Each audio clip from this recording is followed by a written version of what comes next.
Olá, está começando mais um programa Resenha Livre e hoje em nossos estúdios eu recebo o Dr. André Luiz Herrera, que é advogado, formado pela Unesp de Franca e é também especialista em Direito Ambiental e é professor de Direito Administrativo do curso da Unifev.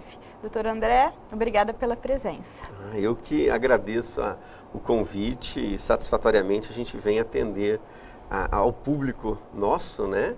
E especificamente o seu, nós que estamos felizes. Que tem muita curiosidade com relação ao nosso tema de hoje. É interessante, eu acho um tema muito interessante. Então hoje nós vamos falar sobre a responsabilidade civil do Estado. Primeiramente, André, eu queria que você explicasse para o pessoal de casa o que é o direito administrativo, o que é que o direito administrativo regula. Certo. Então, inicialmente a gente tem que pensar o seguinte, que o direito administrativo ele regula, entre aspas, uma relação entre o Estado, e podemos entender o Estado aí, o próprio município na qual nós vivemos mais próximo, e as pessoas. E o Estado também é unidade da Federação. E então, o Estado também, o Estado, a unidade do Estado de São Paulo, né? Então, a própria União, os três União, entes federativos, o Estado e o município e o Distrito Federal. Nessa relação, né?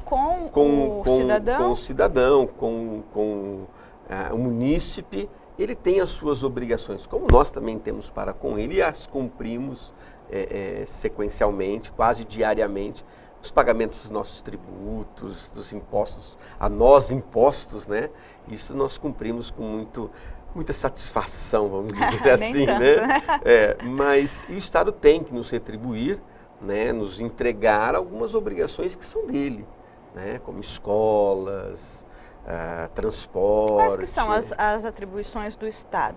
O que é inerente ao Estado? Olha, as atribuições do Estado são aquelas que não podem, ou até poderiam, mas devem ser exercidas pelo próprio Estado, no sentido de dar uma qualidade melhor àquele, vou falar como produto, apesar de não é um comércio, mas um produto específico para o Estado. Por exemplo, a educação é uma obrigação do Estado. Não significa que pessoas particulares não possam também outorgar uma educação. Neste caso, ela seguirá os ditames do próprio Estado, os seus currículos. Inclusive, acho que recentemente, se eu não estiver enganado, foi feito o Currículo Nacional da Educação Básica, né? Onde todo o Estado brasileiro, né, do Arroio ao Chuí, terão que seguir um currículo básico nas suas matérias ministradas nos seus ensinos fundamentais. Matemática, Quer dizer física. Que a formação é unificada. Hoje a formação terá que ser unificada, pelo menos pré-direcionada, para que todos possam ter uma qualidade de ensino adequado dentro do nosso extenso país aqui, né? E além da educação, o que mais que o Estado tem que regular? Olha, me permite responder de uma forma diversa a sua pergunta. Todos nós, quando acordamos ou quando vivemos, nascemos, o Estado está presente. E às vezes a gente não imagina isso. Por que a gente não imagina? Então, só para a gente exemplificando, nós nascemos, eu preciso tirar uma certidão de nascimento. É uma obrigação do Estado.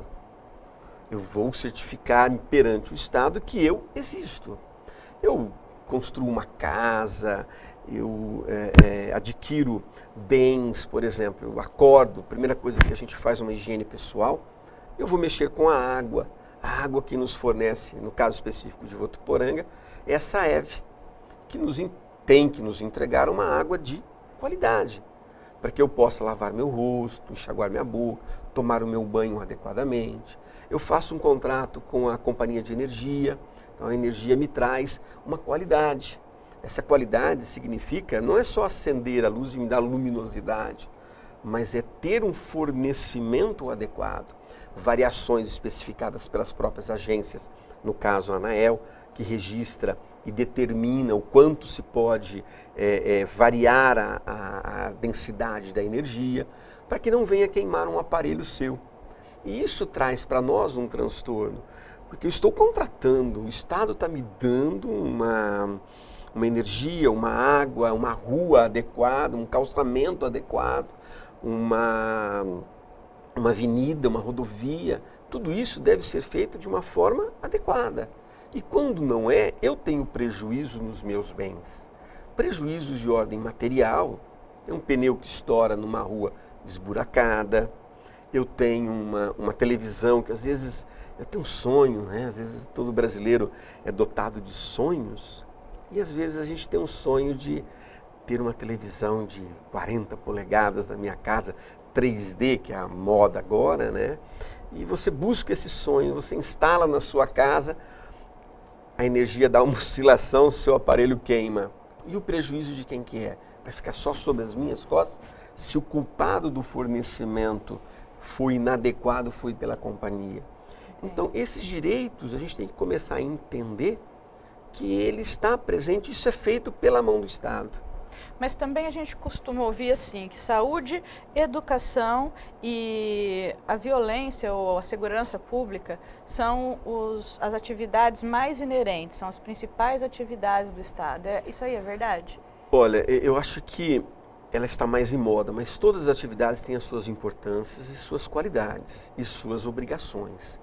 Eu acho que um país sem educação, educação de conhecimento, educação de saber, é um país que infelizmente não caminhará para frente, não dará aos seus filhos, né, uma condição melhor de lutar para um país melhor. Porque eu entendo particularmente, isso é uma opinião minha, de que nós fazemos, não é para nós fazemos para a geração que está vindo. E essa geração que está vindo deve se preparar para fazer para outra geração. Então eu tenho que melhorar o meu país para que a próxima geração o receba de uma forma melhor. E assim sucessivamente, para que daqui a 50 anos, 100 anos, eu sei que eu não estaria aqui, mas pelo menos quem estiver receberá desse país um país melhor. E isso passa essencialmente pela educação. Mas passa principalmente pela saúde também. Sim, mas tudo eu acho que é uma consequência. Explico. Não adianta eu tentar explicar para uma pessoa que ela não pode deixar um pratinho de vaso com água, porque gera o mosquito da dengue. Não só o mosquito, como outros doenças, outros problemas de saúde. Se eu não der educação para ela nunca vai entender de que aquele pratinho cria uma doença, ou cria um animal, ou cria um bicho, ou cria no caso nosso chamado mosquito, né? Isso ela não vai entender, e a educação é que vai me trazer isso. A educação vai me trazer a possibilidade de eu saber que eu não posso jogar um papelzinho no chão. A educação me traz também o respeito no trânsito. Então, entender que eu não preciso correr no trânsito. Você quer dizer que a educação ela também interfere de uma forma positiva ou Sim. negativa sobre a saúde, sobre a segurança pública. Sobre tudo. Então, ela se enraiza por todos os lados. Sim, com certeza. Da convivência social. Com certeza. Então, seria o primeiro dever do Estado. Acho que o primeiro e talvez o mais importante dever do Estado. E então, com relação a isso, eu já faço uma outra pergunta, né? Nós sabemos que hoje os índices de analfabetismo funcional no Brasil são gigantescos. E nos rankings mundiais, como o PISA, que avalia, né, o ensino em diferentes países, nós estamos sempre entre os últimos lugares. E quanto mais reformamos, parece que conseguimos ainda ficar pior que no ano anterior.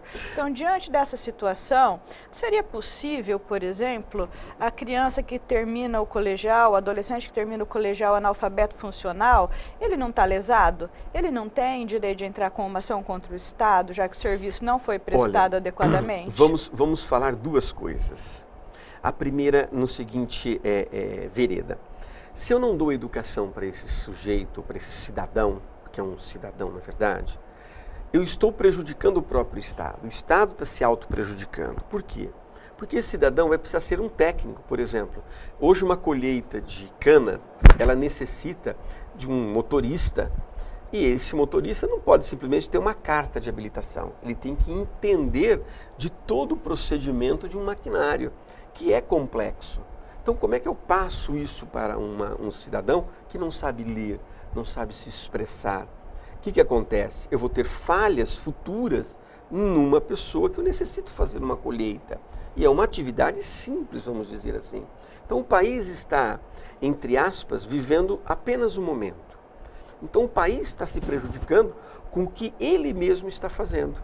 E esse sujeito, entendo eu, que vamos depender de caso a caso, mas esse sujeito teria condições, até direitos, de reclamar do Estado não a falsa educação otorgada hoje, porque para mim é uma farsa essa educação, mas a falta que ele está tendo de conhecimento, a falta que ele está tendo de expor ao seu filho, de ensinar ao seu filho, às vezes uma questão básica. Então quer dizer que a pessoa poderia propor uma ação contra o Estado, no caso de ser analfabeto funcional?